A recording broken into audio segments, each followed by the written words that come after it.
Hey, this is Bryn from RYOT. I'm with Ian Somerhalder. We're here in the RYOT office. I'm so excited. This is the big week. It's Years of Living Dangerously. Tell us about the show. Years of Living Dangerously. As Jim Cameron calls it, James Cameron. I'm a little scared. To call him Jim. I don't know him that well. Calls it the greatest story of our time. I honestly believe it's the greatest television event of our time.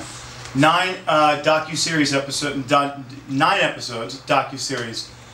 Producers from 60 Minutes went to Showtime, so we want to do a show at 60 minutes meets Homeland, but it's true. Great. Celebrity correspondents, whether it's Thomas Friedman, Leslie Stahl, myself, Harrison Ford, Arnold Schwarzenegger, Don Cheadle, Matt Damon. I mean, Amazing. Incredible cast of people. Amazing. But telling these stories, whether it's Indonesia, whether it's Asheville, South Carolina, very, very big issues that people think are underlying issues that are now, honestly, what I call overlying.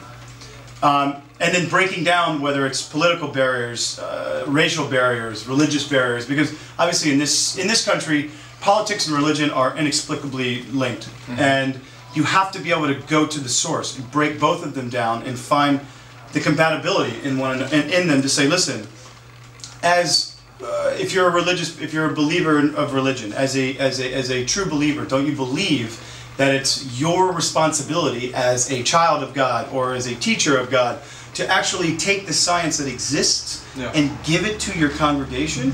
This is what's happening. Or to be a good steward of the environment. And that's the idea. So my episode is called The Preacher's Daughter, and there's an evangelical preacher who ultimately took over Jim and Tammy Faye Baker's compound in the Carolinas.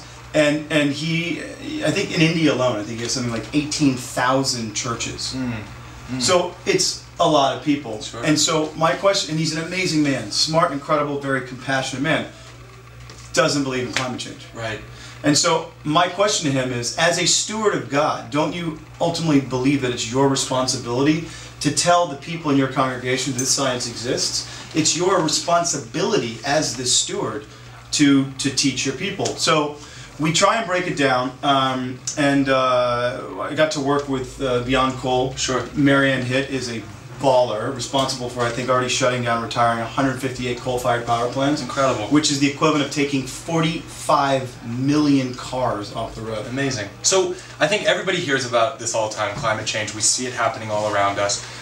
You know, we know the stories. We're starting to understand a little bit about the science, but still there are people who aren't on board yet. What is it going to take to get people to understand that this is the issue of our time and it's happening right now and we can do something about it? I think that question is actually a two-parter. There's two components of it. One of them is, yes, the science exists, but it's so broad. Sure. Climate change this, climate change that. But when you start breaking it down, Indonesia is deforesting more than anyone in the world, responsible for so much carbon.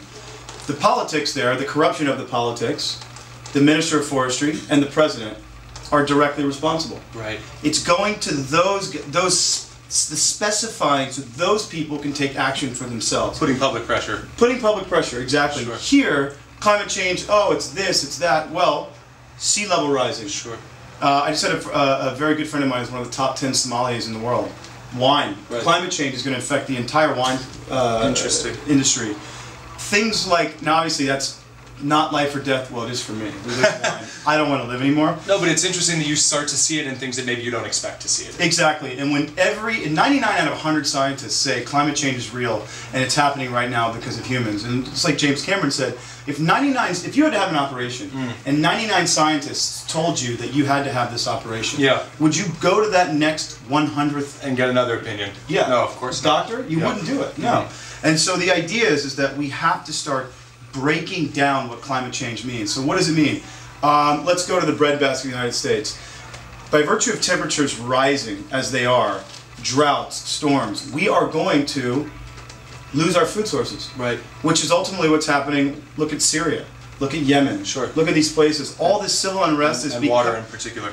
Water in particular, but because of droughts, exactly because of droughts, people are leaving rural areas, going into urban areas, and then all these social conflicts happen. So you can directly associate climate change with global conflict. So really quickly, because we're almost out of time, what is the one thing that you tell your fans and your followers that they can do to really actively push the needle in this? Well, that's a good question. Actively push the needle. I mean, I think first and foremost, we're doing it here. What you guys are doing here is beyond the scope of comprehension exactly what you're talking about. Get educated. Get educated, because once you educate someone with information, then you've ultimately empowered them. Once you've empowered them, now they become activated. They are an educated, empowered, and activated human being, and that's what RYOT is doing. So, taking those stories, taking that information, and giving them the ability to share it, to act upon it, and to really get the facts, and then not just start the conversation, but become activated about it. How do I do this? Sure. What petition do I sign? What legislator do I call, email, fax? Whose office do I stand outside? Who's going to be this seed swell of change? Who are these people? Let's get them together, let's get them talking, and let's get them moving. And does it make a difference? I mean, does it make a difference to use less water and turn your lights off? I mean, is that really something that young people can do? Man, it starts literally in the home. You know, it's almost like, and I tell young people this, my nieces and my nephews and stuff, and I do it even as an adult. It's kind of fun.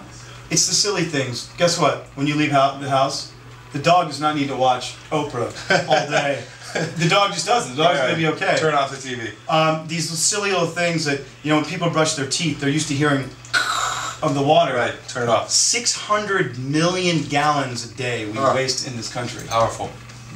All that water we need. Sure.